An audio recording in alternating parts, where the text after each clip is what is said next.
Hello, good afternoon, good evening, and good morning. Whenever you might be catching us, we're happy that you are with us today here on the latest and greatest installment of the Richard Watkins Podcast. I am Richard Watkins, your host of the Richard Watkins Podcast. I have to give a huge shout out to the Science Policy Action Network for making this podcast possible. We have a really amazing guest with us today, and we're not going to waste any more time. We're going to get right into it because we have Dr. Professor Diana Franklin here with us, who is an associate professor in computer science at the University of Chicago. For everybody at home, I'm looking down, I'm reading this verbatim, so that's what I'm doing over here. When she received her PhD at UC Davis in 2002, her research focus was computer architecture, especially new technologies. She has done research in intelligent memories, memristors, and quantum computers. In 2008, she began her transition to computer science education research. She now leads the Canon, which is computing for anyone, that's good, that includes me, lab, specializing in both third and eighth grade, well, maybe not me, third and eighth grade computer science interventions and quantum computing education for novices of any age, with a particular focus towards moving towards more equitable learning experiences. She is currently the co-lead of the Q12 Partnership, a new initiative by the Office of Science and Technology Programs at the National Science Foundation, industry and professional organizations to bootstrap K through 12 quantum information science education. In addition, she serves on the CRA board and is the author of a practical guide to gender diversity for CS faculty from Morgan Claypool. Listen, we are so excited that you're here with us. Did I get everything correct with that introduction, Dr. Franklin? Yeah, that's fine. Actually, so I know we can cut things, right? I'm no longer on the board. So I don't know if there's a way for you to cut that last sentence. No, you just say you're no longer on the board. So I just read an out of date description of that.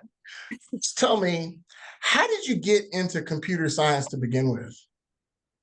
Well, I was just in high school trying to choose a major, and I looked at the engineering majors, and I thought that computer science was going to be a good field, give me financial stability, and it wasn't too intimidating because I didn't have a childhood building things, and so I was sort of intimidated by the other engineering majors. So I decided to try it, and I ended up loving it.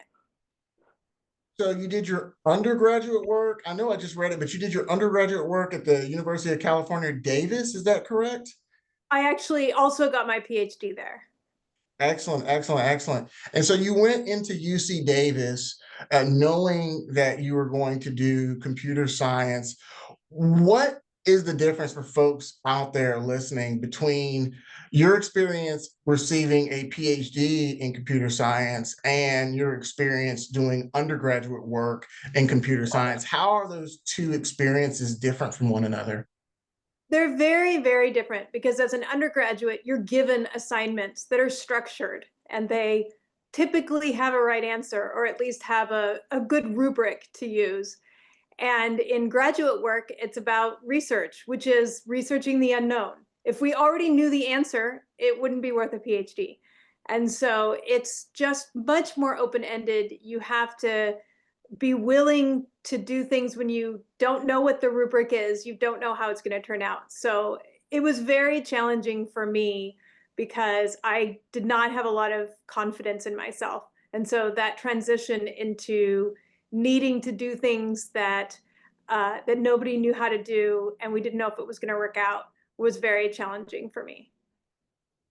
When you were at the undergraduate level, really kind of getting your feet wet in computer science, what questions were you asking yourself, and what questions were you asking of the field, if any, at that time, or were you just trying to survive undergrad? I wouldn't say I was just trying to survive, but I was just trying to learn. I don't think I knew enough about it to know what questions to ask. I took each course and I mean, by and large, I had excellent instructors, and it was just a ton of learning. And I really enjoyed programming, it turned out. And so it went really well for me. I was very lucky. So you transitioned into your graduate work. Did you do a master's in there, or was it straight from undergrad to PhD program? I got my master's degree at UIUC, University of Illinois, Urbana-Champaign. And so, and then I went back to UC Davis for my PhD. You have to get a master's to get a PhD. Is that the order of operations that you have to adhere to, or can you go straight from undergrad to a PhD program? What is that? If you know that you want a PhD, it's generally better to go directly into a PhD program. And then there's often a milestone at which time you'll get your master's, but it's part of your PhD program. Whereas if you separately do a master's from a PhD, maybe not all of your classes transfer. It's just, and a standalone master's is often very different in the first 2 years than a PhD, the courses you take for a PhD, depending on the school. So, and I had actually gone to Illinois with the intent to get a PhD, but I was unhappy there. So I left with a master's and went back to UC Davis. Okay.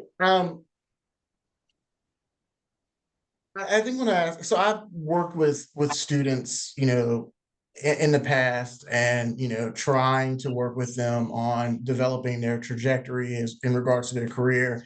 And I oftentimes hear from students that are interested in computer science that they feel no need to get their master's. They feel no need to get their PhD. Is that what you see as being the case a lot of times? And what are some of your thoughts behind that thinking? I think that generally a master's degree, there's no downside, because even for industry, the job that you would get with a master's degree is, in my opinion, more interesting, more intellectually interesting. With a bachelor's degree, often students will start doing verification, and they aren't actually developing a lot of new software. And then they have to prove to the company that they have the ability to really be a developer and get those more interesting positions. It depends on the company. But if you get that master's degree, then you're going straight into the more interesting jobs and higher paying jobs. Though, of course, it costs money to get a master's. On the PhD side, I think you should only get a PhD if you want the job that requires the PhD, because it's a slog and it's a very different thing. And it can actually make it harder to get jobs for which a master's degree is what they want. Whereas a master's degree does not cut you out of any jobs from a bachelor's. So you're just opening doors with a master's, but you're going for a different set of jobs with a PhD. All right, so that led us right into it, right?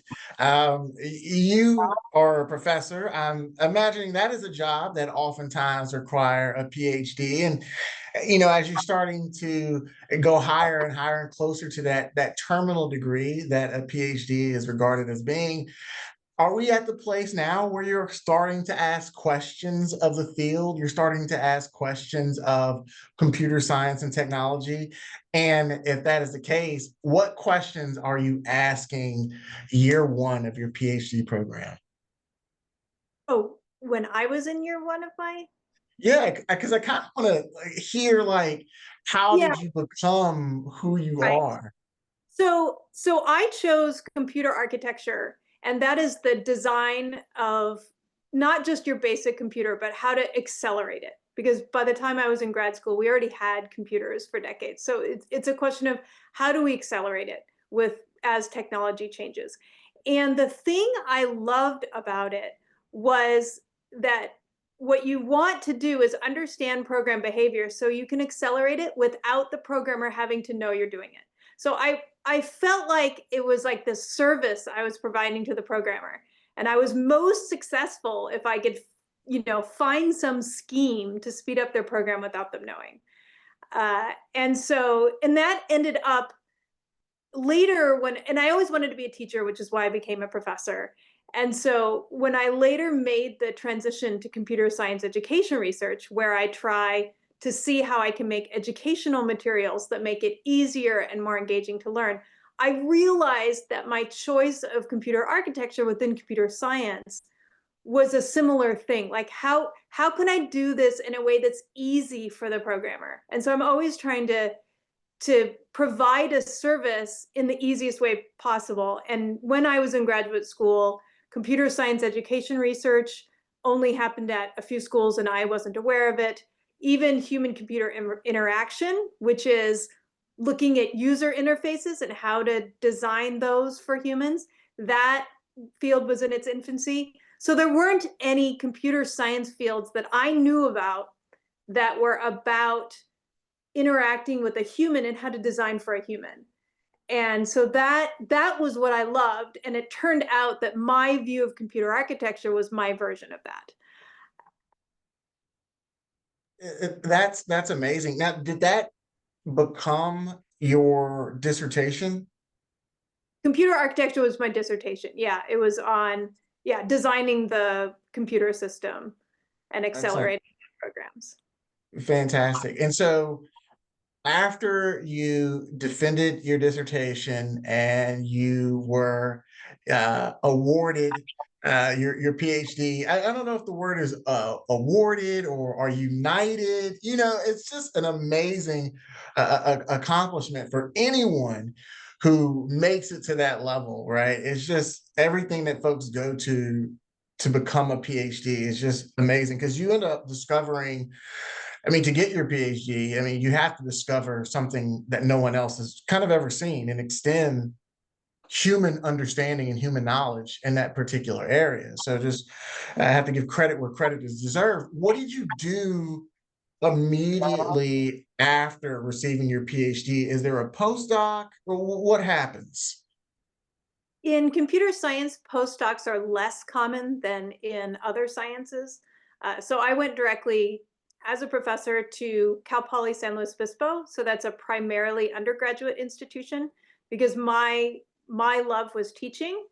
And so then I would be primarily teaching and doing a small amount of research. And then just for personal reasons, I ended up getting married and a job opened up at UC Santa Barbara. And it was a teaching oriented position there. And so I went there and they wanted me to switch to CS Ed. I already had planned to switch to CS Ed at that time. And actually there were, education researchers that were professors there that I could work with. And so that really launched my research program in computer science education. And then eventually I found that my position, I loved the computer science education research much more than the computer architecture research. I was better at it. It was just a better match for my ideas and my personality. And so then I wanted a full research, like a regular professorship, because my job had more service, double the teaching load as a normal faculty member because it was teaching oriented. So then I switched over at that time. Got it.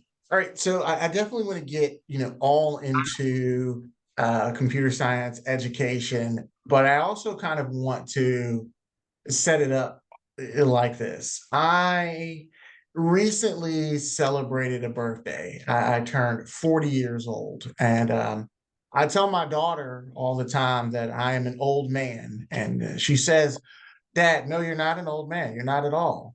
And I said, yes, I am. And this is how I know I'm an old man. And I show her a picture of a phone when I was a little kid, like with the cord, like an actual household phone. And she couldn't believe it. She's looked at it and she's like, wait, that's the symbol to call somebody on a real phone. Like it, I cannot get over how much technology has changed over time.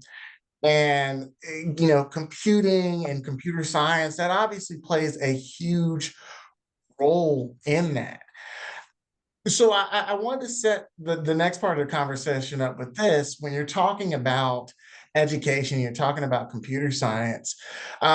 how do you approach it? How do you look at it when technology changes so much, and the world that children will end up operating in professionally is quite different from a technological standpoint than the world that they're currently being educated in?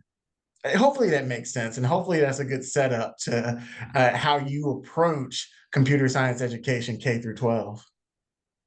Yeah, I mean, that's why I've moved into, well, I still do classical computer science education, but I've now been doing quantum computing education because although we don't have quantum computers that do a lot of useful work at this point, right? We have quantum computers, they're still sort of test beds. But by the time, a middle schooler today is ready to join the workforce, we are projected to have quantum computers that are going to do something useful. And so we don't want to have this be something that nobody knew about, and that all of a sudden it's making these major changes in society and people didn't know that they should pursue this and be part of that change, be the innovators for quantum computing. All right, Dr. Franklin, you went ahead and let the cat out of the bag. You just went ahead and advanced the conversation to where we needed to go. What's quantum computing? Yeah, so quantum computing, it uses a new technology.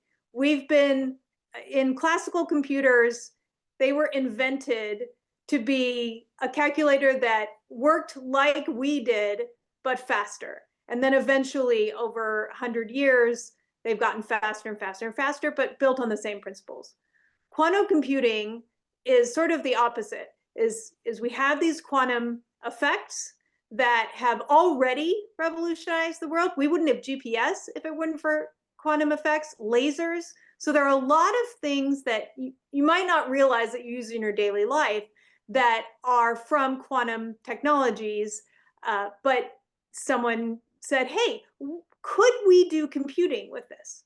And so it's sort of, instead of designing it, finding the technology that would best be a computer, it's having a technology and asking, what can we compute with it faster than a classical computer? And then once we understand that, trying to make it and trying to make those programs and make those computers. One thing that strikes me, I, I was recently thinking about the movie Hidden Figures, and it describes the journey of a group of mathematicians who are women that were very instrumental in, space exploration at that time. And it struck me because those individuals were at their job title was a computer. Like, Yes. a computer described a person whose job it was to do math all day. And but now we think of a computer completely differently. We don't even think of that as a person. Obviously, we think of it as a device, as you said, can compute, do calculations like a human does. And you were talking basically about the classical system. And please correct me if I'm wrong, but the classical system, it kind of communicates through a binary, whether it's a 0 or a 1.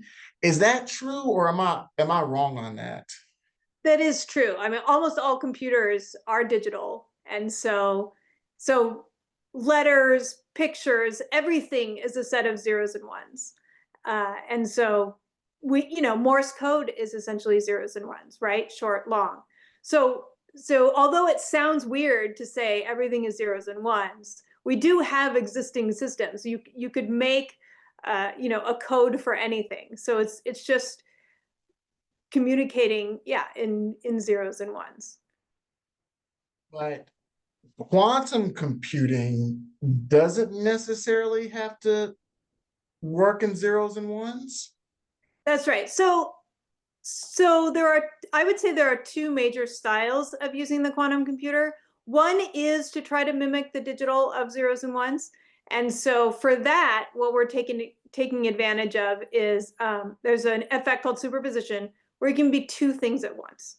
And so instead of just having either a 0 or a 1, we have a state that has more information than that. It's 0 and 1, but really what it is to get that information out, I have to measure it. So there's going to be a probability of measuring 0 versus 1. And so that's a very interesting, but seems like useless feature, right? Because you're like, well, if I don't know what the answer is, then how could that be helpful? But it just turns out that there are, some algorithms have been developed that based on how you manipulate these and how the qubits interact with each other, you can actually solve some problems significantly faster than a classical computer, because you can, when you do it as one qubit, it's not useful. But if you have lots of qubits working together, then they can do something useful. And qubit is what? It's a quantum bit. So in classical computing, a bit stores either 0 or 1. In quantum computing, it stores a combination of 0 and 1. It also has some other attributes, and it can have a relationship with other qubits. So a number of attributes that it has are much more than in a single bit. Listen, we're recording, and every time you talk, the video camera switches to you. So what the viewers aren't able to see is that as you talk, I just start smiling from ear to ear, because this is the most incredible thing I've ever heard in my life. So, and again, I have no idea, but so quantum computing, it's based off of quantum physics, or like, what's the relationships between quantum physics and quantum computing? That's right. So quantum physics identified the phenomenon of superposition, entanglement, phase. So there are these attributes that atoms have that on my first day of quantum physics, my instructor jumped up and down. He just kept jumping up and down. And he said, there's a probability that one of these times I do this, I will end up on Mars. He's like, but I'm not worried. It's a very small probability. And so what's interesting about quantum effects are that if it's a single atom, you can really see the effect. But if I have to get every atom in my body to do it together, that's just never going to happen. Sure, there's a probability, but the probability is astronomically unlikely. And so atoms act differently when it's a very small number of them, because you see the variation. But if you've got a whole body of atoms and molecules, if one of them goes haywire, you don't really notice, right? And so these effects, quantum physics is the one that observes these effects and tries to understand exactly how the effects work, the phenomenon. And then quantum computing is saying, oh, well, could we compute something with that? That would be useful. And so one of the big application areas is actually modeling molecular systems more accurately than a computer can do, because they are just so complex that to actually capture every aspect of a system, it's going to have inaccuracies. Whereas if you use the quantum effects, well, they're actually naturally reacting in that way. And so if we can control it, the goal and the hope is that we will be able to understand better how these interactions occur. Does any of this have to do with a cat? Like Schrodinger's cat? Is anything? Yeah. Schrodinger's cat is a thought exercise.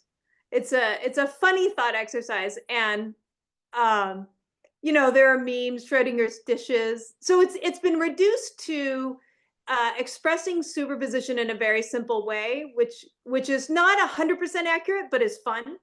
And so, for example, so Schrodinger's dishes are, you have a cabinet full of dishes, and the dishes are against the door, so that if you open the door, they're going to all fall out. And so the funny question is, are those dishes broken? Because of course, once you open the door, they're going to be broken. So they're sort of in a state of being broken and not broken at the same time.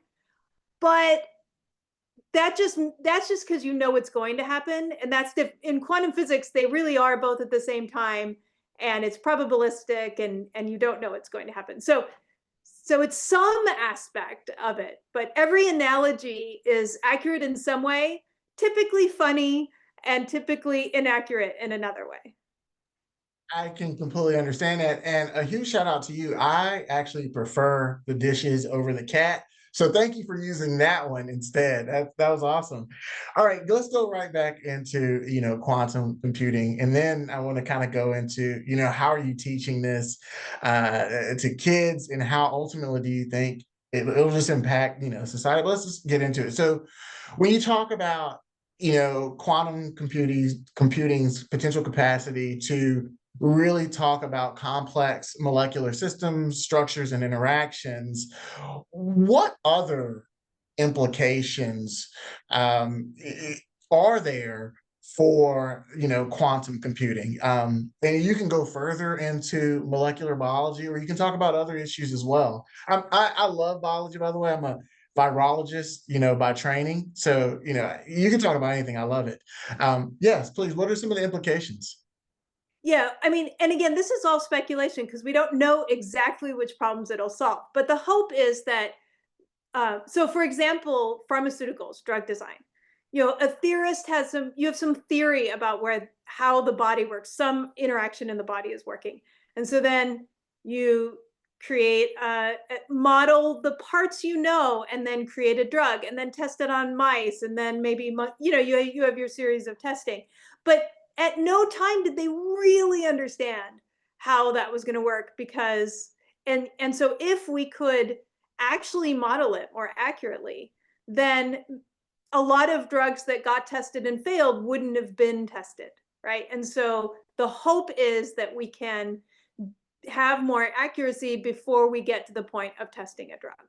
Um, another goal, again, we don't know if these things are going to happen, but it turns out creating fertilizer is incredibly inefficient. It takes a lot of energy because you have to attach the nitrogen to the carbon, and they don't fully understand how that process works. And so they know a process that works, but they don't know how the process works, so they can't find more efficient ways to do it.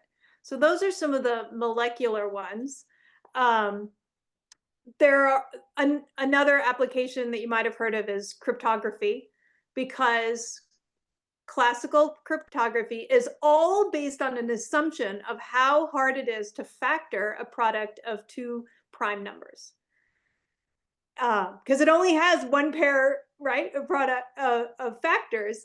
But it just turns out somebody figured out how to do that efficiently with a quantum computer, a very large quantum computer. So we're not going to be there anytime soon. But there just happens to be an algorithm that can do that very quickly. So bam, all cryptography out the window. So now cryptographers are working on, using a different mathematical function that's hard to unravel, easy to do, easy to check if you have the parts, and there's no quantum algorithm for it, right? That's it. I've got 1 billion questions. I might need a quantum computer to help me figure out which one I should ask next. What happens when we have quantum computing merge with other technologies? I'm thinking AI merging with quantum computing. What does that look like? I mean, I know a lot of it is speculation, but what are the possibilities? So people are definitely working on whether there are algorithms that would work on quantum computers that would accelerate AI. Because AI is software and quantum computers are hardware.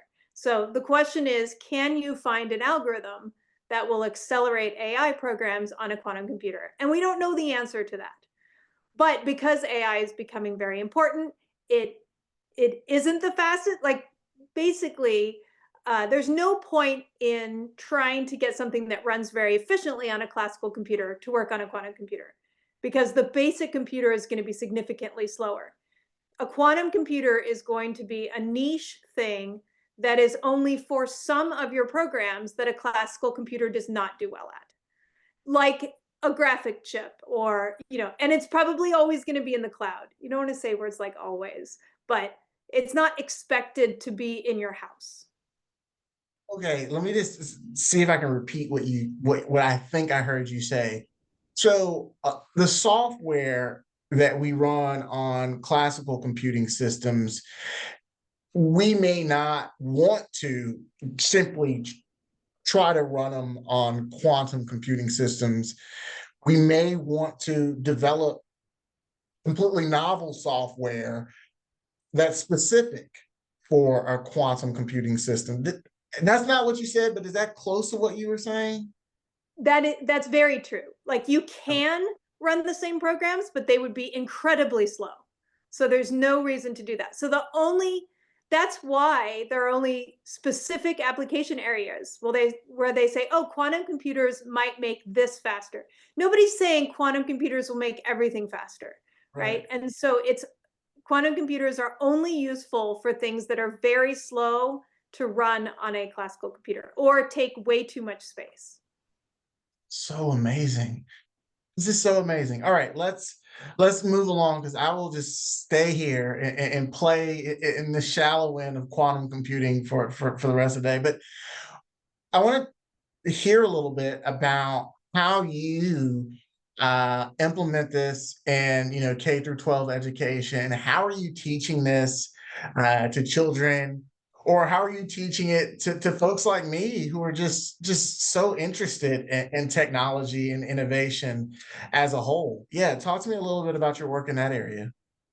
Yeah, I think it's basically I try to give a little bit of an understanding about what superposition and entanglement are, and then how does that apply to quantum computers. Now, for children, they don't know enough about classical computers for it to be useful for them to really understand how that changes classical computing.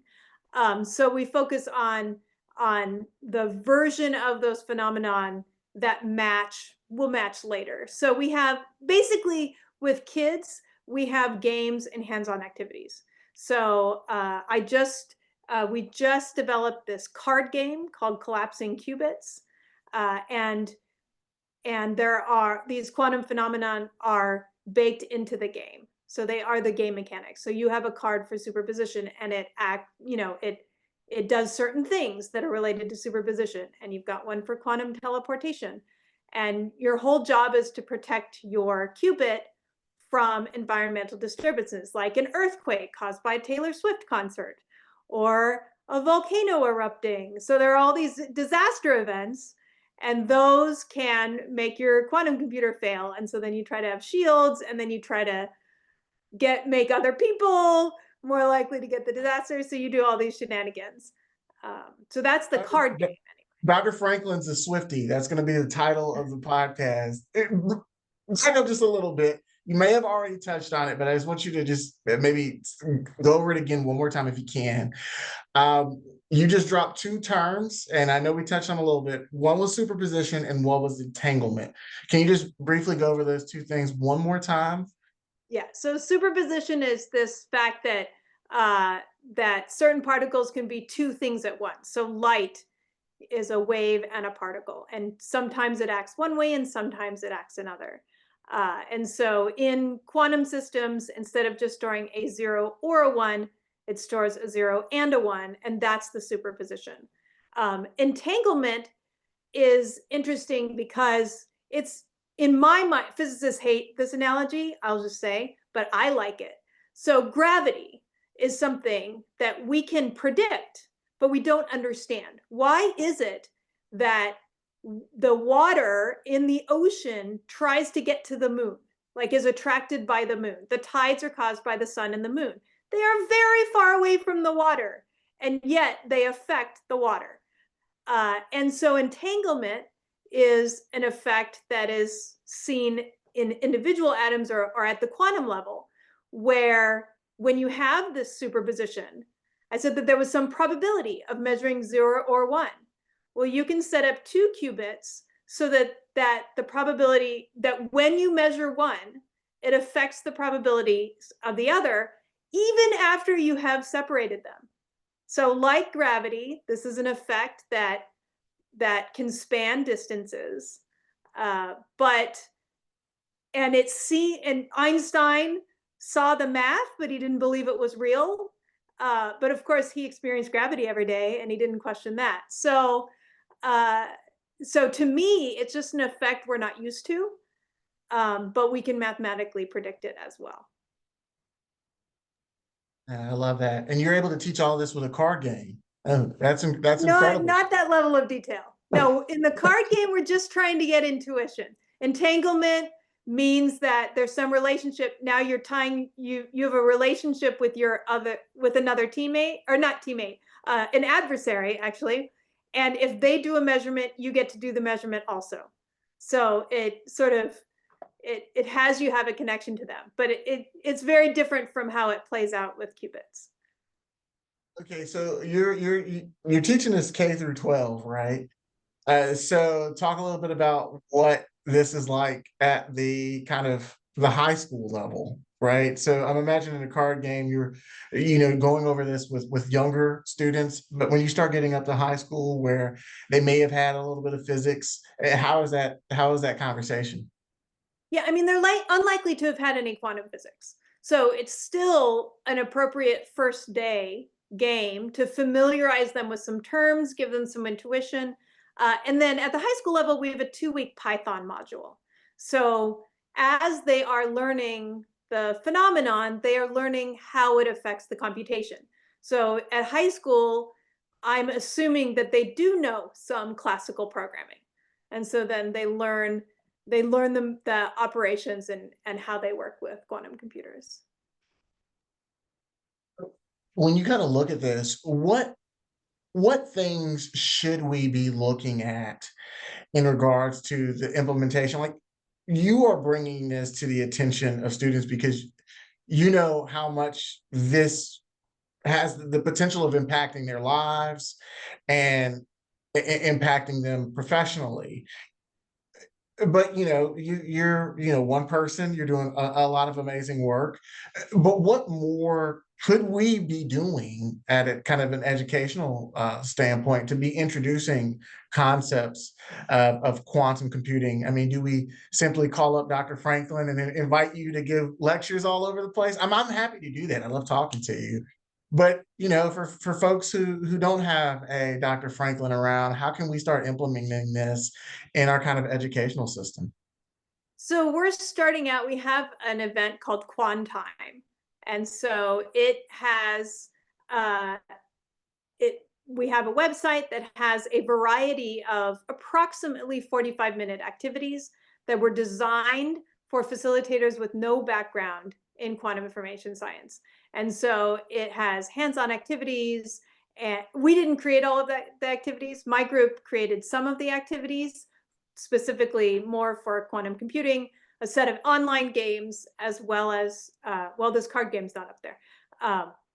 It's brand new, so we haven't fully play tested it yet. But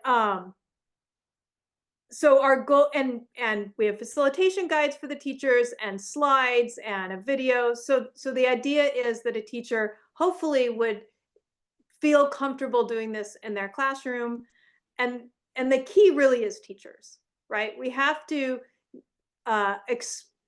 design curriculum that's only one step past what they already know, that connects to what they already know, so that they can be confident in teaching this to their students.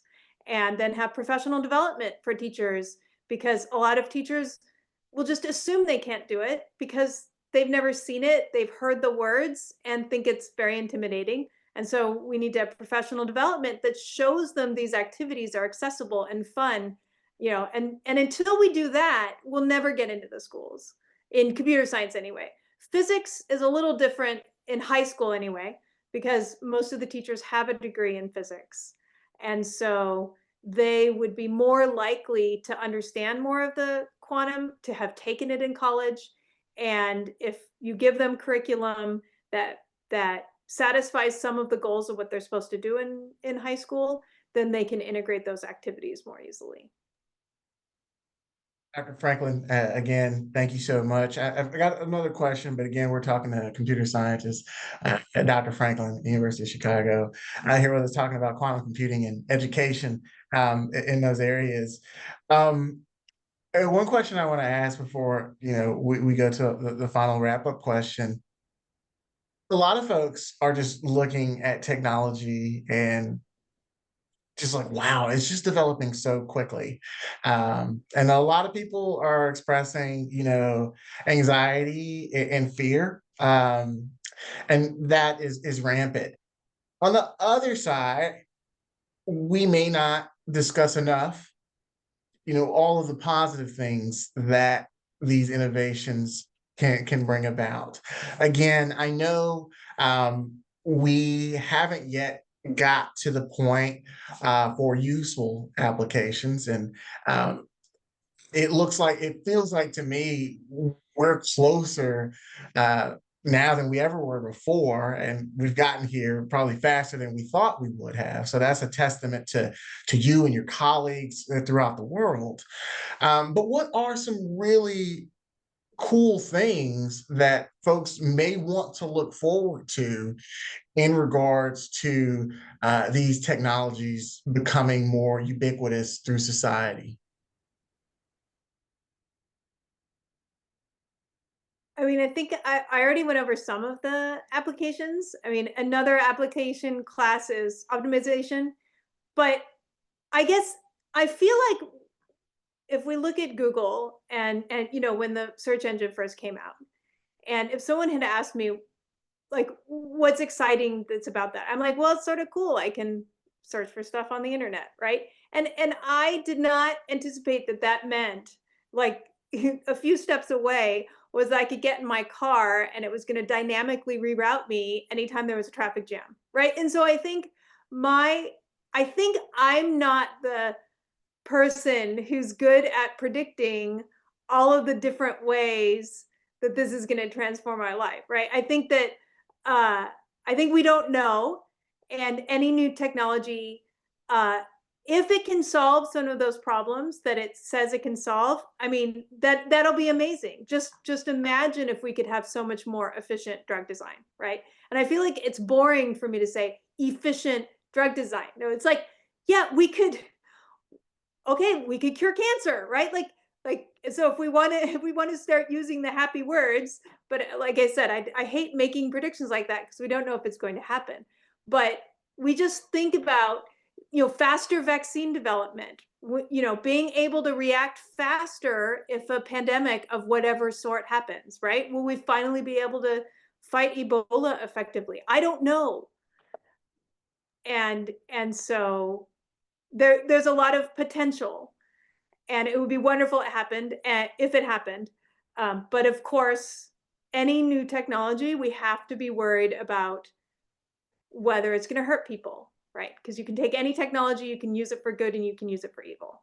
And so we're definitely going to have people who have strong ethics um, helping to design the applications.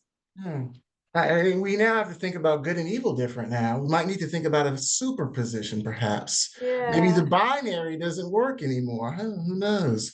Well, it is Anyway, true. When when I was at Cal Poly, there was a capstone project, and you always had to write a paragraph about potential misuses of the project you're doing.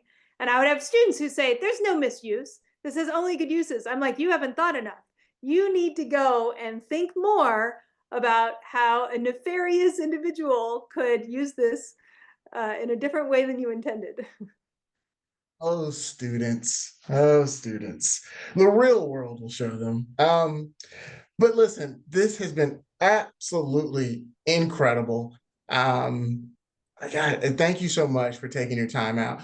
But what always happens, and I say this towards the end of every single podcast, because I have the opportunity to talk to some of the most amazing people in the world, right? And you are now part of that list.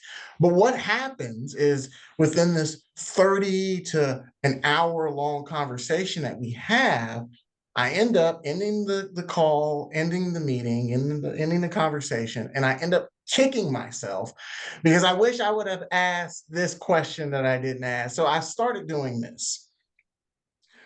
If you were in my seat, right, if the roles were reversed and I was the computer science expert that you are, what question would you have wanted to hear? Like when you were entering into this, you're like, I hope he asked about this, or I hope he asked about that. I want to turn it to you now and say, What question should I have asked? And ask that question and then go ahead and answer it. I think I think one question would be, what would be the downside for somebody who's thinking about going into quantum computing? What if it goes bust, right? And my answer to that is that the skills that you learn are transferable. That's why I was trained in classical computer architecture, but then I was able to apply that to quantum architecture. So if quantum computing is building on existing knowledge, and in such a way that if it does go bust, you're going to be able to go into other fields because you have to understand the applications that might have wanted to be on quantum computers. And so you'll be experts in those applications. Or if you're on the engineering side, that's engineering, right? The fact that you're engineering a quantum computer, you're using all of your normal engineering skills to harness, atoms and whatever. And so these are skills that you would apply to some other area. So there's no downside to pursuing quantum computing, as long as you keep in mind that you want to make sure you're learning the general, not just the specific, right? You don't want to have tunnel vision. Love it. I love that. I love that question. I love that answer. Hopefully, the student that wrote, "There's no downside" on the answer, they can hear this and they feel validated now in their answer.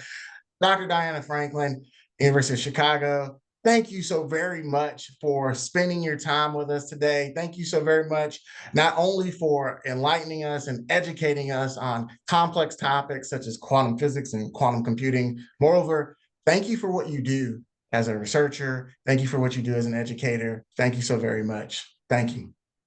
Thank you for having me.